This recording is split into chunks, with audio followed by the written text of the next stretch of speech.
இந்திய பெருங்கடலின் நடுவில் 83 ஆண்கள் தனியாக. அவர்களுடன் குடும்பங்கள் இல்லை, எதிர்காலத்திற்கான எந்த உத்தரவாதமும் இல்லை. அவர்கள் எல்லாவற்றையும் விட்டு வந்தார்கள், ஒரே ஒரு வாய்ப்புக்காக, உயிர் வாழ்வதற்காக.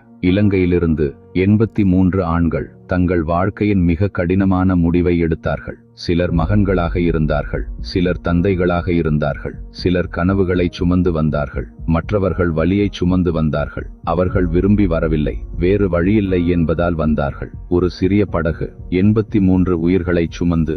இடமில்லை, வசதியில்லை, பயமும் நம்பிக்கையும் மட்டுமே. நாட்கள் கடந்தன, உணவு தீர்ந்து போனது, தண்ணீர் உயிர் பிழைக்க அத்தியாவசியமானது. கடல் அவர்களை சோதித்தது. புயல்களாலும் அமைதியாலும் வலிமையான ஆண்கள் உடைந்து போக ஆரம்பித்தார்கள். பிறகு ஒரு நிழல் தோன்றியது. ராயல் ஆஸ்திரேலிய கடற்படை. படகை நிறுத்து. 83 ஆண்கள் குற்றவாளிகள் அல்ல, எதிரிகள் அல்ல, வெறும் மனிதர்கள், பாதுகாப்பை தேடி வந்தவர்கள். அவர்கள் கிறிஸ்துமஸ் தீவுக்கு அழைத்துச் செல்லப்பட்டார்கள். நிலம் கடைசியில், ஆனால் சுதந்திரம் இல்லை. மீண்டும் மாற்றப்பட்டார்கள்.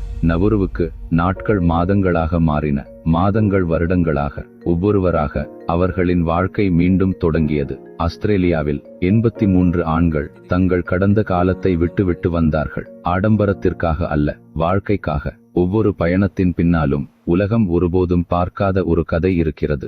அவர்கள் வெறும் எண்கள் அல்ல, அவர்கள் 83 உயிர்கள்.